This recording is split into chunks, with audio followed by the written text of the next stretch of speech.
It was young और 8 दोस्त फिर से मिले, अपने कॉलेज के दिनों को याद करते हुए। रोहन के जॉक्स से सब हंस हंस के लौटपोट हो रहे थे, जबकि पिज्जा और म्यूजिक से एनर्जी हाई थी। प्रिया ने फोटोज खींची जिसमें गूफी पोज और कैंडिड स्माइल्स कैद हो गईं। समीर और टीना मूवीज को लेकर बहस कर रहे थे। अर्जुन ने मैजिक ट्रिक्स से सबको हैरान कर दिया और सबको घर जैसा महसूस हुआ। ये रातें हमारी ट्रेडिशन थीं। लाइफ के कैओस से एक एस्केप, हमारे अटूट बॉन्ड की याद दिलाती थीं। ये एकदम परफेक्ट लग रहा था, जैसे कुछ भी गलत नहीं हो सकता। अचानक विक्रम ने माहौल को हल्का करने के लिए हंसी में बात छेड़ दी। गाइस, क्या हम सच में सिर्फ तब मिलते हैं जब सब कुछ अच्छा चल रहा होता है? क्या हमारी दोस्ती सिर्फ खुशियों तक सीमित है, या हम एक दूसरे के लिए तब भी हैं जब हालात मुश्किल हों? क्या हम सच में एक दूसरे के लिए खड़े होते हैं जब यह सबसे ज्यादा मायने रखता है? कमरे में एक गहरा सन्नाटा छा गया, जैसे किसी ने अचानक सबकी सोच को झकझोर दिया हो। सवाल अब सिर्फ हवा में नहीं, सबके दिलों में भी भारी होकर लटक गया था। अंजलि ने तुरंत विरोध किया। ऑन ऑफ कोर्स हम एक दूसरे के लिए हैं, हम बेस्ट फ्रेंड्स हैं, हमने साथ में कितनी सारी यादें बनाई हैं, क्या वो सब कुछ नहीं कहता? रोहन ने माहौल को हल्का करने की कोशिश की, एक हल्की मुस्कान के साथ बोला, अरे यार, इतना सीरियस क्यों हो गए?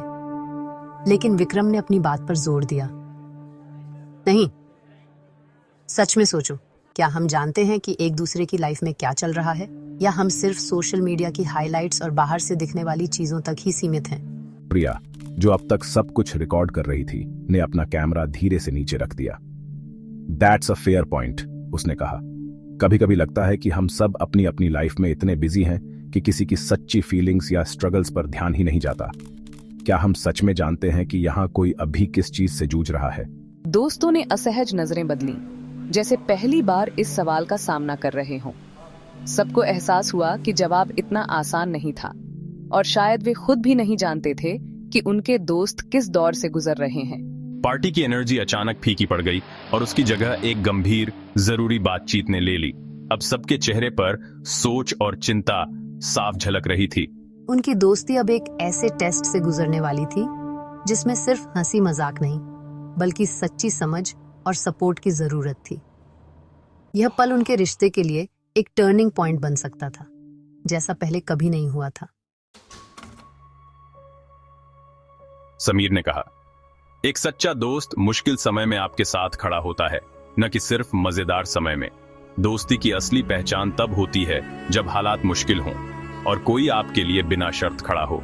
कई बार हम सोचते हैं कि दोस्ती सिर्फ हंसी मजाक और पार्टीज तक सीमित है, लेकिन असल में दोस्त वही है जो आपके दर्द को समझे।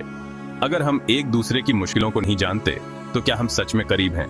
क्या हमारी दोस्ती सिर्फ सतही है या उसमें गहराई भी है? टीना असहमत थी। उसके लिए दोस्ती का मतलब हमेशा हर बात शेयर करना नहीं था। कभी कभी लोग अपनी प्रॉब्लम्स से बस एक ब्रेक चाहते हैं। हमारी पार्टीज वही एस्केप हैं। हर कोई हमेशा अपनी परेशानियां नहीं बांटना चाहता।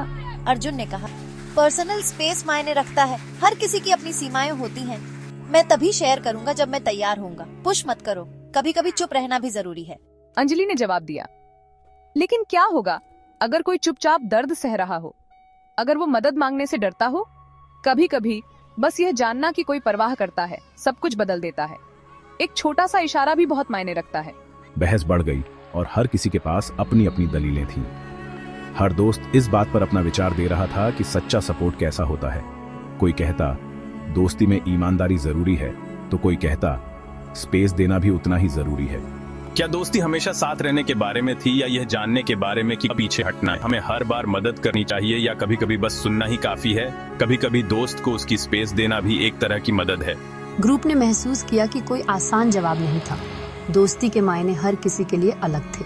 उनका बॉन्ड उसी पल में और गहरा हो गया, क्योंकि सबने एक दूसरे की सोच को समझने की कोशिश की। दोस्ती की परिभाषा फिर से डिफाइन हो रही थी। कभी मदद करना, कभी बस साथ बैठना, और कभी कभी चुपचाप समझना। रोहन ने बीच का रास्ता निकालने की कोशिश की। ये क्रिकेट जैसा है, आपको डिफेंस और ऑफेंस दोनों चाहिए। कुछ को स्पेस चाहिए, दूसरों को सपोर्ट। यह व्यक्ति और पल पर डिपेंड करता है। वह सहमत हुई। एक अच्छा दोस्त जानता है कि कब सुनना है और कब स्पेस देना है। विक्रम ने सिर हिलाया। तो कोई one size fits all rule नहीं है, ये एक दूसरे की जरूरतों को समझने के बारे में है। दोस्तों ने महसूस किया कि दोस्ती एक बैलेंस है, कभी एक हग, कभी शांत साथ। कम्युनिकेशन बोली हुई और अनकही अहम है। उन सब ने दोनों अप्रोच में वैल्यू देखी। बातचीत ने उन्हें करीब ला दिया था, उनके डिफरेंसेस के लिए एक नए सम्मान के साथ। तनाव कम हो गया, उसकी जगह एक दूसरे के नजरिए के लिए समझ और तारीफ ने ले ली। अब सबके बीच एक नई सहजता थी, जैसे कोई बोझ उतर गया हो। हर कोई महसूस कर रहा था कि उनकी भावनाओं को सुना और समझा गया है। अंजलि ने अर्जुन की ओर मुस्कुराया। मैं तुम्हारी स्पेस का ज्यादा सम्मान करने की कोशिश करूंगी, अर्जुन ने जवाब दिया। और मैं जब मुझे मदद की जरूरत होगी तब खुलने की कोशिश करूंगा। दोनों के बीच एक नई समझदारी और अपनापन महसूस हो रहा था, जैसे कोई दीवार टूट गई हो। रोहन ने अपना ग्लास उठाया। हमारी क्रेजी कॉम्प्लिकेटेड दोस्ती के लिए, स्पेस देने के लिए, एक दूसरे को खींचने के लिए और हमेशा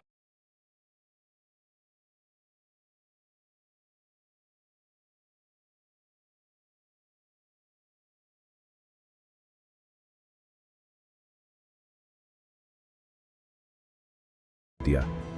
और मैं जब मुझे मदद की जरूरत होगी तब खुलने की कोशिश करूंगा। दोनों के बीच एक नई समझदारी और अपनापन महसूस हो रहा था, जैसे कोई दीवार टूट गई हो। रोहन ने अपना ग्लास उठाया। हमारी क्रेजी कॉम्प्लिकेटेड दोस्ती के लिए, स्पेस देने के लिए, एक दूसरे को खींचने के लिए और हमेशा परवाह करने के लिए। उसकी बात पर सब हंस पड़े और एक हल्का फुल्का माहौल बन गया। ग्लासेस टकराए, बेहतर दोस्त बनने का एक वादा। उस आवाज में सिर्फ जश्न नहीं, बल्कि एक नई शुरुआत की गूंज थी। समीर ने विक्रम को बातचीत शुरू करने के लिए धन्यवाद दिया। उसने महसूस किया कि कभी-कभी पहल करना ही सबसे बड़ा कदम होता है। विक्रम मुस्कुराया, सबको और करीब महसूस करते हुए। उसे लगा कि अब ये दोस्ती और मजबूत हो गई है। पार्टी जारी रही, लेकिन अब एक गहरे बॉन्ड के साथ, जो सहानुभूति, सम्मान और सच्ची समझ पर बना था। हर कोई जानता था कि अब वे एक दूसरे के और भी करीब आ गए हैं, और यही असली दोस्ती की पहचान है।